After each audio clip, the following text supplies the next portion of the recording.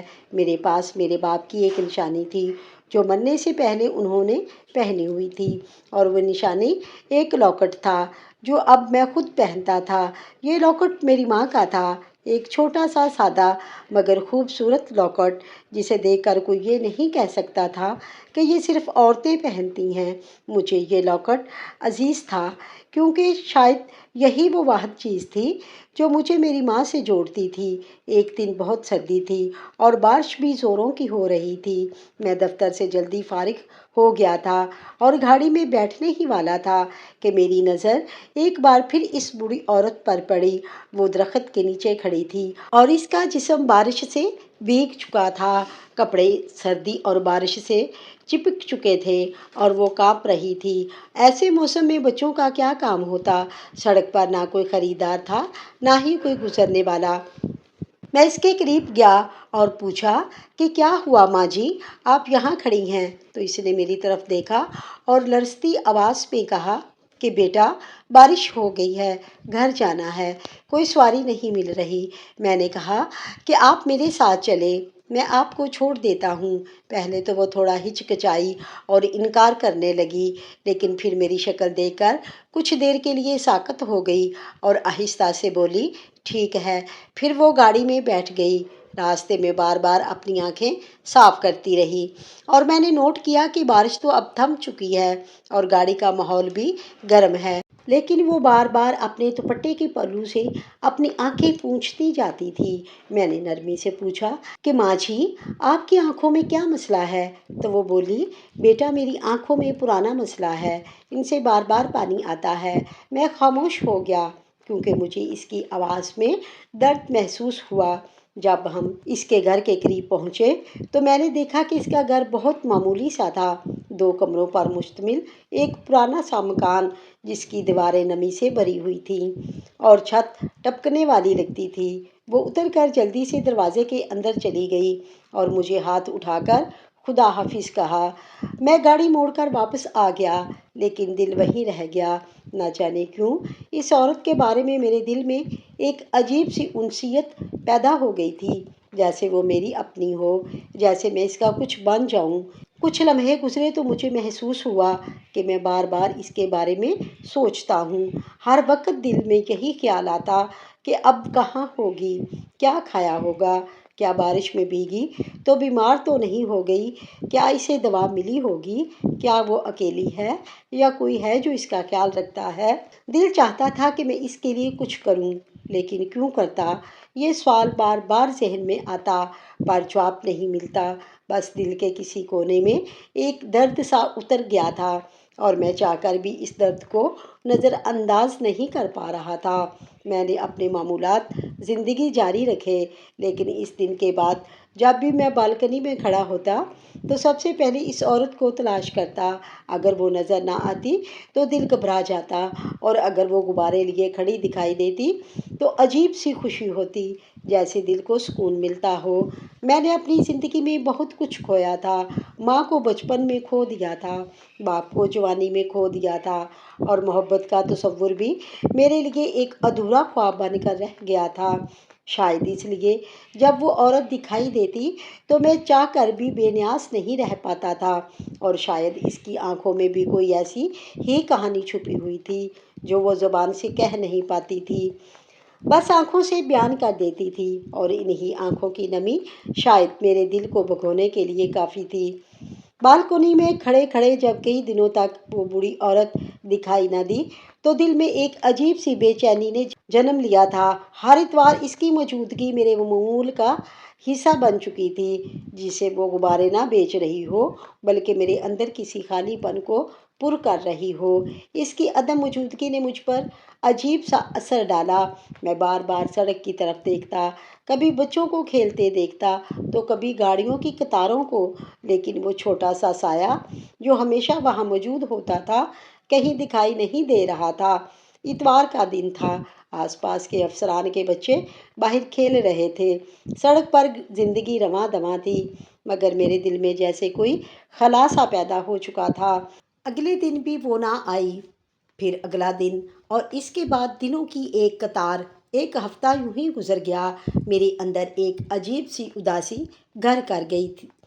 کبھی سوچتا شاید وہ کسی مجبوری کی وجہ سے نہیں آ رہی، کبھی خیال آتا کہ شاید بیمار ہو گئی ہو، لیکن ہر بار ایک خوف سا دل میں ابھرتا کہ کہیں وہ ہمیشہ کے لیے تو نہیں چلی گئی۔ اسی بے چینی کے عالم میں ایک دن میں نے اپنے ماتحت سے کہا کہ مجھے ذرا باہر جانا ہے۔ اس نے چونک کر پوچھا، سر کہاں جا رہے ہیں؟ میں نے مختصر سا جواب دیا، بس ایک کام ہے۔ وہ بولا، سر کہیں آپ کی کوئی رشتہ دار ہے جو بیمار ہے؟ میں نے نفی میں سر ہلاتے ہوئے کہا، نہیں، وہ غبارے بیچنے والی عورت کئی دنوں سے نظر نہیں آئی، بس اسی کے بارے میں سوچ رہا ہوں۔ ماتحت نے حیرانی سے پوچھا، سر وہ آپ کی رشتہ دار نہیں تو پھر آپ اتنی فکر کیوں کرتے ہیں؟ میں نے کندھے اچکاتے ہوئے کہا، نہیں جانتا، بس دل کو سکون نہیں مل رہا۔ میں سچ کہہ رہا ہوں، وہ میری ماں جیسی تھی، یا شاید میری گمشدہ ماں کی کوئی یاد میرے دل میں اس کے ذریعے تازہ ہو گئی تھی۔ جو بھی تھا، مجھے یقین نہیں آ رہا تھا۔ گاڑی نکالی اور اسی گلی کی طرف رخ کیا جہاں میں نے اسے ایک بار بارش میں چھوڑا تھا۔ راستے میں دل میں کئی خیال آ رہے تھے۔ اگر بیمار ہے تو کسی اچھے ڈاکٹر کے پاس لے جاؤں گا، اگر کھانے پینے کی تکلیف ہو تو راشن دوں گا۔ دل میں ایک بات بار بار گونج رہی تھی کہ میرے پاس سب کچھ ہے، گاڑی، نوکری، گھر، عزت، مگر جس چیز کی سب سے زیادہ کمی ہے وہ ہے اپنائیت، ایک ساتھ، ایک رشتہ، ایک تعلق جس پر بندہ اپنی کمائی خرچ کرے، جسے دیکھ کر دل کو سکون ملے۔ جیسے کوئی مرد کپڑے یا چیزیں خرید کر کسی کو تحفے میں دیتا ہے تو دل خوش ہو جاتا ہے۔ میرے پاس ایسا کوئی نہیں تھا، نہ بیوی، نہ اولاد، نہ ماں، نہ باپ، میں صرف اکیلا تھا۔ اور جب دل کا بوجھ زیادہ ہوتا تو وہ عورت یاد آتی جو کبھی کچھ مانگتی نہیں تھی، بس مسکرا کر غبارے بیچتی تھی۔ گلیوں سے ہوتا ہوا اس چھوٹے سے محلے میں پہنچا۔ سڑکیں کچی تھیں، مگر کچھ بچے کھیل رہے تھے، کچھ عورتیں برتن دھو رہی تھیں، کچھ گھروں کے باہر کپڑے لٹک رہے تھے۔ میں اس گھر کے سامنے جا پہنچا جو مجھے یاد تھا، وہی پرانا سا دروازہ، مٹی سے اٹا ہوا آنگن، وہی کچی دیواریں، مگر عجیب خاموشی چھائی ہوئی تھی۔ نہ کسی بچے کی آواز، نہ کسی کے کھانسنے کی آواز۔ سوچا شاید دروازہ بجا کر دیکھوں، لیکن ایک لمحہ کو رکا۔ دل دھڑک رہا تھا، اگر کوئی بری خبر ملی تو، اگر کوئی کہے کہ وہ مر چکی ہے، یا کوئی نہ ہو اندر، یا اگر کوئی غیر بندہ پوچھے کہ تم کون ہو۔ یہ سب کچھ سوچ کر میرے قدم جیسے رک سے گئے۔ پھر حوصلہ کیا، دروازے کی کنڈی کو آہستہ سے بجایا، آواز گونجی لیکن کوئی جواب نہ آیا۔ دوبارہ ہمت کی، پھر دروازہ بجایا، اندر سے آہٹ سی ہوئی، جیسے کوئی آہستہ آہستہ چلتا ہوا آ رہا ہو۔ میرے دل کی دھڑکن تیز ہو گئی۔ دروازہ کھلا تو دروازہ ایک اجنبی عورت نے کھولا جو شادی شدہ لگتی تھی۔ عمر اس کی ایسی تھی جیسے شادی کو چند سال گزر چکے ہوں، لیکن میں نے اس سے کوئی بات نہ کی۔ میرے قدموں کی رفتار اچانک تیز ہو گئی، کیونکہ جو منظر میں نے دیکھا وہ برداشت سے باہر تھا۔ سامنے فرش پر ایک کمزور نحیف سی عورت گلے میں زنجیر ڈالے بیٹھی تھی، اور وہ زنجیر فرش سے جمی ہوئی تھی۔ میں نے کسی کی پرواہ کیے بغیر فوراً اسے ایک طرف دھکیل دیا اور اندر گھس گیا۔ مجھے اندازہ تھا کہ ایک قانون کے رکھوالے کو ایسا قدم نہیں اٹھانا چاہیے، لیکن جس ماں کی ممتا کو اس طرح قید کر دیا گیا ہو، اس کے سامنے کوئی قانون، کوئی اصول، کوئی ڈر باقی نہیں رہتا۔ میں نے فوراً اس عورت سے زنجیر کی چابی مانگی اور غصے میں کہا کہ یہ کیا ظلم ہے؟ تم کون ہو اور تمہیں کس نے حق دیا ہے کہ ایک انسان کو جانوروں کی طرح زنجیر میں جکڑو؟ بوڑھی عورت میری طرف لپکی، آنکھوں میں خوف اور امید کے آنسو لیے، بیٹا بیٹا کہتی رہی، اور مجھ سے لپٹ گئی۔ میرے اندر ایک طوفان سا اٹھا، دل کیا کہ سب کچھ توڑ پھوڑ کر دوں۔ میں نے کہا کہ اماں جی، اب میں آ گیا ہوں، آپ کو کسی سے ڈرنے کی ضرورت نہیں۔ اس عورت نے غصے سے کہا کہ تم کون ہو؟ ہمیں جو مرضی کرنا ہے کریں، یہ پاگل ہے، ہمارے ساتھ بدتمیزی کرتی ہے، اس لیے اسے قابو میں رکھنے کا یہی طریقہ ہے۔ تمہیں تو میں پولیس کے حوالے کر دوں گی۔ تم کیسے اس گھر کے اندر آ گئے؟ تم اس کو یہاں سے نہیں لے جا سکتے ہو۔ کون تم؟ پتہ نہیں کہاں سے آئے ہو؟ بوڑھی عورت نے آہستہ سے کہا، بیٹا یہ میری بہو ہے، یہ مجھ پر بہت ظلم کرتی ہے، مجھے نوکرانی بنا دیا ہے، مجھے بچا لو میرے بچے۔ میں نے کہا، اماں جی آپ میرے ساتھ چلیں۔ یہ عورت آگے بڑھ کے بولی کہ تم اسے کہیں نہیں لے جا سکتے، تمہیں کس نے حق دیا ہے کہ ہمارے گھریلو معاملات میں مداخلت کرو؟ تم کون ہو؟ کہاں سے آئے ہو؟ جب اس نے یہ کہا تو میں چند لمحے چپ ہو گیا۔ واقعی میرے پاس کوئی قانونی جواز نہیں تھا کہ میں اسے اپنے ساتھ لے جا سکوں، لیکن تب اچانک اسی بوڑھی عورت نے اپنے گلے سے ایک لاکٹ نکالا جسے میں پہچانتا تھا، کیونکہ یہ وہی لاکٹ تھا جو میرے والد کے پاس تھا اور جس کے دو حصے تھے، ایک میرے والد کے پاس اور ایک ان کی زندگی کے کسی اور اہم انسان کے پاس ہوتا تھا۔ اس نے لاکٹ کا دوسرا حصہ دکھایا تو میری آنکھوں سے آنسو نکلنے لگے اور میرے جسم میں کپ کپی دوڑ گئی۔ وہی لاکٹ، وہی ماں جس کی ممتا سے میں بچپن میں محروم تھا، آج میری نظروں کے سامنے تھی اور زنجیروں میں جکڑی ہوئی تھی۔ اس نے کہا، بیٹا میں تمہاری ماں ہوں، تمہارے باپ نے مجھ پر شک کیا اور مجھے چھوڑ دیا، میں نے تم سے دوری کا غم دل میں لیے زندگی کاٹ دی، پھر ایک نیک دل لڑکے نے مجھے ماں بنا کر گھر لے آیا، لیکن اس کی بیوی نے مجھے ہمیشہ ذلیل کیا، مجھے نوکرانی بنا کر رکھا اور جب میں بیمار ہوتی تو زنجیر سے باندھ دیتی تاکہ میں گھر سے بھاگ نہ سکوں۔ وہ لڑکا اب پردیس چلا گیا اور یہ عورت ہر دن میرے وجود کو کچلتی رہی۔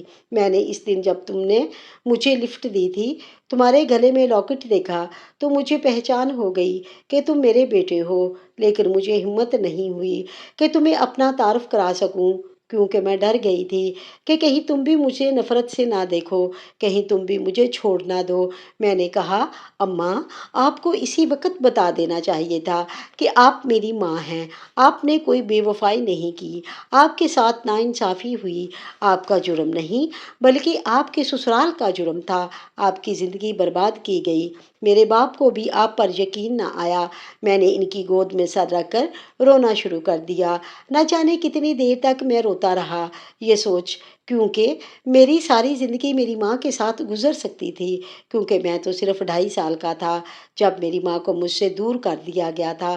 اگر وہ میرے ساتھ رہتی وہ میرا کتنا خیال رکھتی، مجھے اسکول بھیجتی، میرے لیے کھانا بناتی، میرے کپڑے استری کرتی، مجھے اچھی اچھی باتیں سناتی، میں اپنی ماں کے ساتھ اچھی طرح وقت گزار سکتا تھا، کیونکہ بابا کو تو میں نے ہمیشہ اپنی زندگی میں مصروف دیکھا اور وہ رشتہ دار جنہوں نے میرے بابا کا گھر برباد کیا اپنے اپنے گھروں میں مصروف ہو گئے اور کچھ اس دنیا سے ہی چلے گئے، لیکن ہماری زندگی برباد کر کے نہ ان کا کوئی فائدہ ہوا نہ ان کا کچھ حاصل ہوا، لیکن ہماری زندگی میں نے برباد کر دی۔ میں بار بار رو رہا تھا، یہاں تک کہ میری ماں بھی پریشان ہو گئی کہ بیٹا بس اتنا کیوں رو رہے ہو؟ میں خود کو روک نہیں پایا، ایک بیٹے کے جذبات اسی لمحے جیسے برس پڑے ہوں۔ اماں بھی رو رہی تھی اور میرے بال سہلا رہی تھیں، جیسے برسوں کا پیار ایک پل میں نکل آیا ہو۔ میں نے قسم کھائی کہ میں اب آپ کو کبھی بھی کسی تکلیف میں نہیں رہنے دوں گا۔ میں نے اس عورت کو خبردار کیا کہ اب اگر تم نے میری ماں کو ایک لفظ بھی کہا تو قانون تمہیں وہ سزا دے گا جو تم نے سوچا بھی نہ ہوگا۔ اس نے پولیس کی بتی دیکھی اور خاموش ہو گئی۔ میں نے اپنی ماں کو گلے لگایا اور ہسپتال لے آیا، ان کے زخموں کی مرہم پٹی کروائی، ان کے جسم پر نیل تھے، گلے پر زنجیر کے نشان تھے۔ میں نے ایک لمحے کو آنکھیں بند کر کے اپنے رب سے معافی مانگی کہ میں اتنی دیر سے اپنی ماں کی مدد کو کیوں نہیں پہنچا، پھر انہیں اپنے گھر لے آیا اور ان کے لیے نیا کمرہ تیار کروایا۔ میری بہنوں نے جب اماں کو دیکھا تو ان کی آنکھوں میں بھی آنسو تھے۔ ہم سب نے مل کر اماں کا استقبال کیا اور میں نے ان سے کہا کہ اب آپ کا بیٹا آپ کے ساتھ ہے، کوئی آپ کو تکلیف نہیں دے سکتا۔ وہ دن میری زندگی کا سب سے اہم دن تھا جب ایک زنجیر میں جکڑی ممتا آزاد ہوئی تھی اور ایک بچھڑا ہوا بیٹا اپنی ماں کی گود میں سر رکھ کر سکون کا سانس لے پایا تھا۔ میں نے وہ لاکٹ اپنے گلے سے نکال کر ان کے گلے میں دوبارہ پہنا دیا اور کہا، اماں اب ہم دونوں ایک ہو گئے ہیں۔ ماں کے لوٹ آنے کے بعد میرے گھر کی فضا ہی بدل گئی تھی، جیسے ہر کونے میں برکت اتر آئی ہو، جیسے دیواریں بھی سکون کی سانسیں لینے لگی ہوں۔ وہ آہستہ آہستہ میرے معمولات میں شامل ہونے لگیں۔ صبح اٹھتا تو کچن سے ہنڈیا کی آواز آتی، تیز مسالوں کی خوشبو ہوا میں گھلی ہوئی، اور ان کے ساحات کا ذائقہ میرے بچپن کی یادوں کو تازہ کر دیتا۔ وہ ہر چیز کو ترتیب سے رکھتی، میرے کمرے کی صفائی سے لے کر الماری کے کپڑوں تک، استری شدہ لباس جب میں دفتر کے لیے پہنتا تو ایسا محسوس ہوتا جیسے کوئی دعائیں میرے جسم سے لپٹ گئی ہوں۔ ان کی موجودگی میرے لیے سکون کا ذریعہ بن گئی تھی، لیکن پھر بھی میں نے ایک نکرانی رکھ لی۔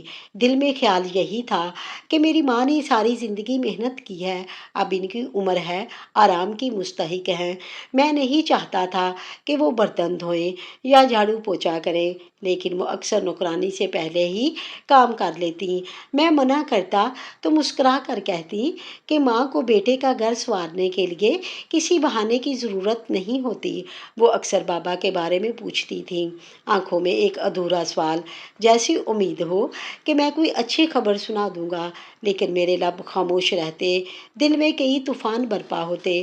پر میں نے انہیں صرف اتنا بتایا کہ بابا آخری دنوں میں بھی انہیں یاد کرتے تھے، ان کے لیے دعا کرتے تھے۔ میں نے انہیں یہ نہیں بتایا کہ ان کے جانے کے بعد بابا نے وہ سب کچھ کیا جو شاید کسی بیٹے کو کبھی اپنے ماں باپ کے بارے میں نہ سننا پڑے۔ کبھی کسی اجنبی عورت کی آواز رات گئے میرے کمرے تک آتی، کبھی سگریٹ کی بدبو، کبھی شراب کی بوتلیں، پر میں خاموش رہا، اس لیے نہیں کہ میں سچ سے ڈرتا تھا، بلکہ اس لیے کہ میں اپنے بابا کی یاد کو ماں کی آنکھوں میں گندا نہیں دیکھنا چاہتا تھا۔ ماں ویسے بھی دن میں کئی بار ان کے لیے قرآن شریف پڑھتی، رات کو ان کی تصویر کو دیکھ کر روتی، ان کی پسندیدہ چیزیں سنبھال کر رکھتی۔ اگر میں سچ کہہ دیتا تو شاید وہ رونا بھی چھوڑ دیتی، لیکن وہ دکھ کے بجائے شرمندگی کا بوجھ اٹھاتی، اور میں اپنی ماں کو مزید کسی اذیت میں نہیں ڈالنا چاہتا تھا۔ کچھ ماہ بعد میری ماں نے میرے لیے رشتہ تلاش کرنا شروع کر دیا۔ ان کے چہرے پر ایک عجیب اطمینان تھا، جیسے وہ مجھے مکمل ہوتا دیکھنا چاہتی تھیں۔ آخر کار انہیں ایک اچھی سی لڑکی پسند آ گئی، شریف، سادہ، پڑھی لکھی۔ جب میں نے اس لڑکی کو دیکھا تو دل مطمئن ہو گیا۔ نکاح ہوا، رخصتی ہوئی، ماں کی آنکھوں میں آنسو تھے، لیکن چہرے پر مسکراہٹ، جیسے برسوں کی تھکن کسی ایک لمحے میں اتر گئی ہو۔ گھر میں بیوی آئی تو وہ بھی ماں کے ساتھ دل سے گل مل گئی۔ میری ماں نے کبھی یہ محسوس نہ ہونے دیا کہ وہ نہیں ہے۔ وہ میری ماں کا خاص خیال رکھتی، ان کے ساتھ بیٹھ کر کھانا کھاتی، ان سے دعائیں لیتی، اور میری ماں کے چہرے پر اب پہلے سے زیادہ سکون آ گیا تھا۔ آج میرا گھر ہے، میری ماں ہے، میری بیوی ہے، اور میں جلد ہی باپ بننے والا ہوں۔ میں نے زندگی کو ہر رخ سے دیکھا ہے، محرومی، بدگمانی، تنگ دستی، اور اب خوشحالی۔ میں نے ماں کی خاموشی میں بھی سنا ہے کہ انہوں نے کبھی کسی کے خلاف بد دعا نہیں کی، انہوں نے ہمیشہ صبر کیا، دعا کی، خاموشی سے اپنی اذیت کو اللہ کے سپرد کر دیا۔